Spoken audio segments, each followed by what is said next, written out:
Morning, YouTube. It is 9:18 a.m. on the 10th of July, 2021. I am putting up this video basically as a short review of my car, just a quick 10-minute review of my experiences with it so far over the past 5 years. I've had this car since November of 2015, and as you know by some of the other videos on my channel, you've seen that it has progressed up to nearly about as much as you can do modification wise with an Ecoboost Mustang, that you can do short of a fully built block and cams. I've gone big turbo, downpipes, catless downpipes, methanol, etc. I was not able to do E85 in a measurable sense because you just can't really get it in Massachusetts. It's very far and few between stations near where I live where it's practical. Even though I did at one point wanted to go to a full E85 setup. But the general gist of this is just that I've had this car. This is probably a car I've had the longest out of most of my cars. I usually don't keep cars much longer than 2 years. So this one's actually been quite a bit longer for me.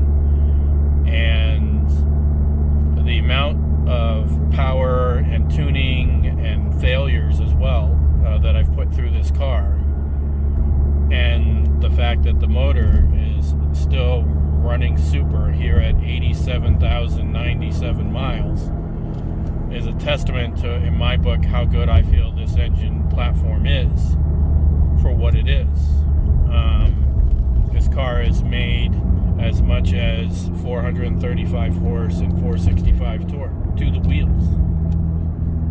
Okay, and not planned, but that's what happened during one of my outings with it when boost was a little out of control. And still keeps on ticking, keeps on going. Haven't thrown rods, haven't had any of the EcoBoom issues that you see some other people report. And I think that that's important. Most of the boom situations with the Ecoboost 2.3 platform were head gaskets, and then a small minority of them after that would be LSP, low speed pre-ignition, and then you've got that fringe group where it's just abuse beyond the limits of the platform, and you have to include that in when you discuss all those people posting how they were just driving to the store to get milk and they eco-boomed. We know that's not the case. One of the very first people to report after they blew up their motor claimed that they babied it and it was never abused it, whatever, but then when you went to the social media page, they were doing donuts and burnouts in multiple videos.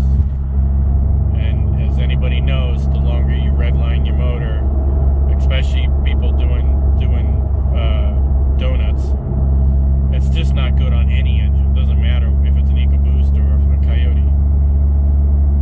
So with that said, I've been very happy with the engine and the platform in this car, and I have no problems in the future going with the same platform. As a matter of fact, I was highly considering going with a performance pack with a 10-speed auto in the 2.3 platform. I had already test driven a couple, and I was very happy with the performance stock, let alone who knows how much better they are when they're tuned. I mean, big part of that is the transmission. I mean, let's be fair. The MT82 is garbage. Okay, that was one of the reasons why I got rid of the 15 GT. Had nothing to do with the second gen Coyote motor. Had everything to do with grinding gears and not being able to make full use of it. On top of that, I had already been commuting to work for like 8 years, so I wanted something that could handle the commute a little better, and the EcoBoost fits that bill. Better gas mileage, the car is lighter, it feels lighter, it handles more nimbly because of how light the front end is without that extra 150, 200 pounds of weight. On top of that, the power is essentially nearly the same, with the exception, of course, the top end, until you really fully modify the crap out of it.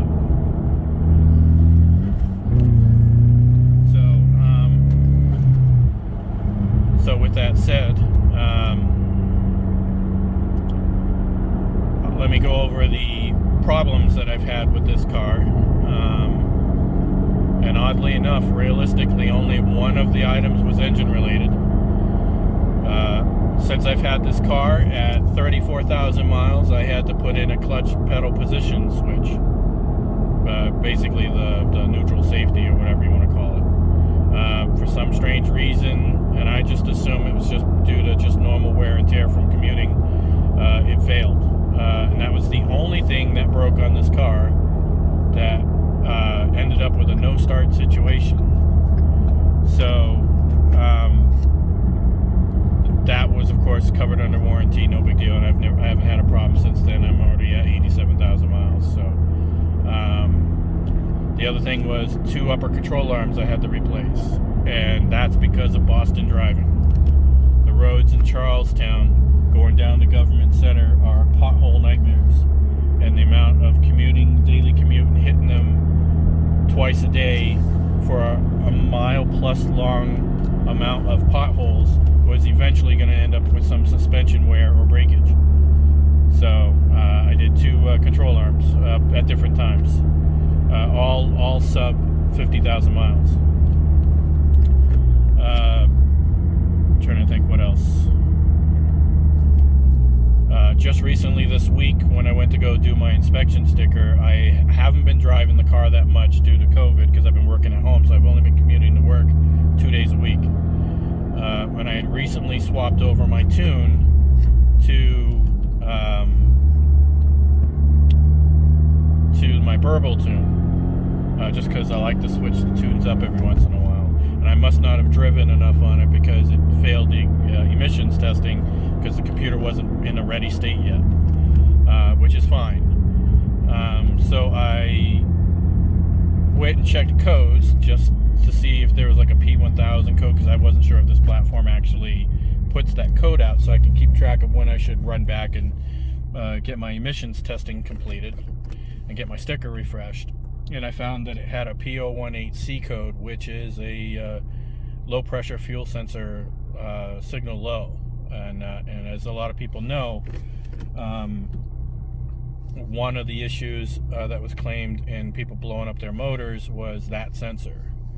It had made such a big deal, a lot of the third-party performance parts manufacturers started carrying that sensor exclusively. So I did just replace that this week, and that pretty much wraps up everything that's ever failed on this car as far as from the manufacturer is concerned.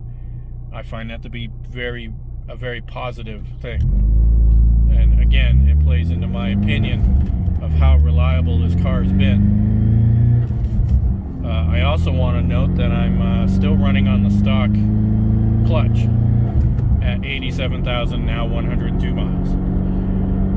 And that's important, because I don't consider myself the greatest stick shift driver, but I do follow through and go right to the floor every shift, etc. But I do know that it's going to be coming up, although it's a moot point now. The reason why I'm trading out of the vehicle, well, one, notwithstanding that the warranty is up, is because I need a truck. That's basically what it comes down to. I need a utility vehicle right now in my stage of what I'm doing in my home life. We were in a new house past 3 or 4 years, and I've been needing a utility vehicle to haul stuff.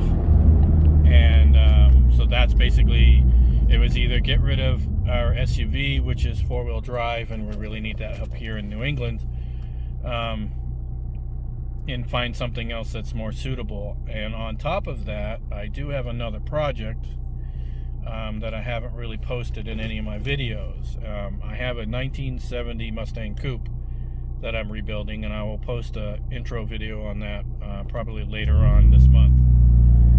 And that's going to be my project going forward. It's nearly a complete car, although I have it stripped almost entirely down. The only thing I haven't pulled out of it is the wiring, and all the wiring's being, I'm replacing the entire wiring harness, so that's all going.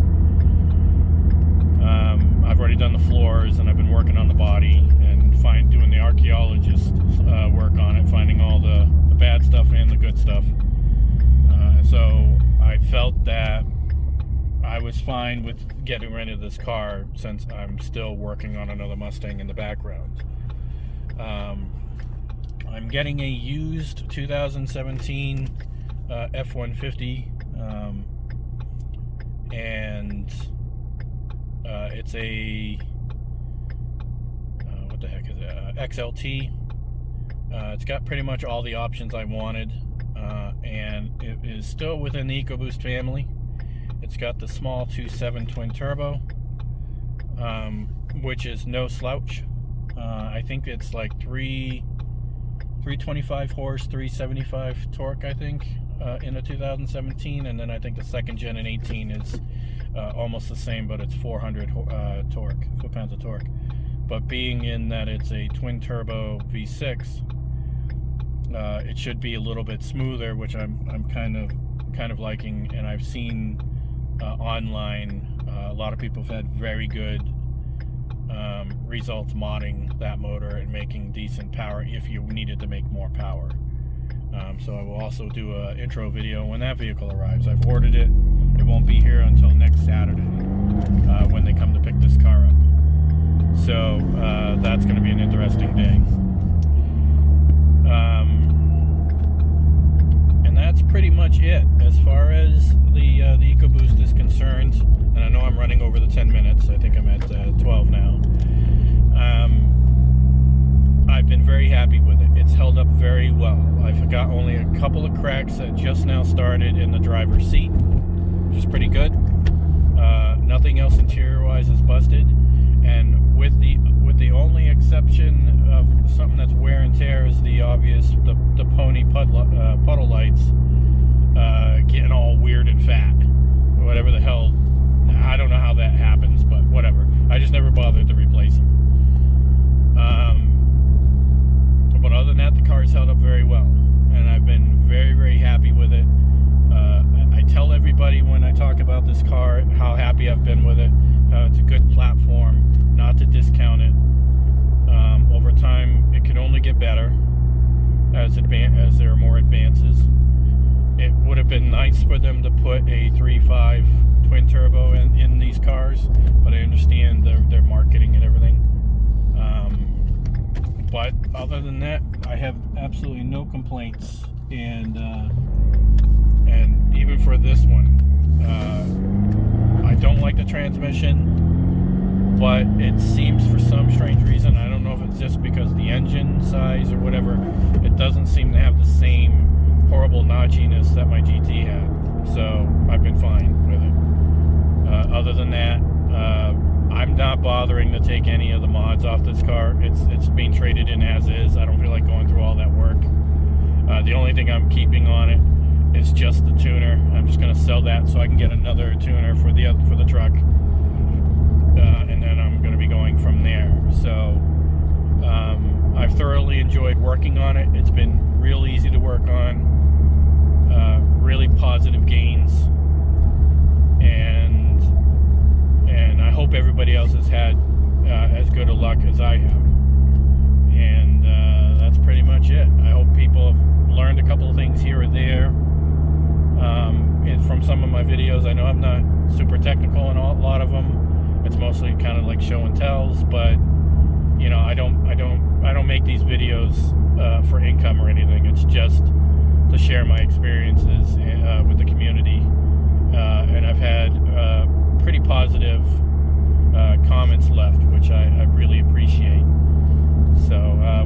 said, I'm cutting this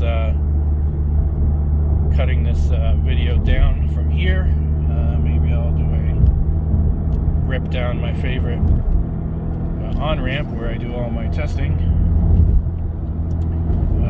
I'd like to do donuts in it, but I don't want to wreck it right before they come to pick it up. This is actually an on-ramp to 495 that I always do for my tune testing right here.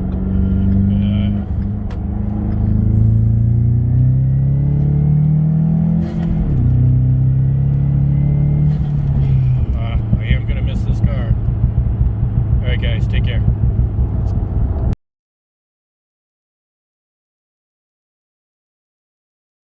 Alright, we'll talk about what's under there in another video.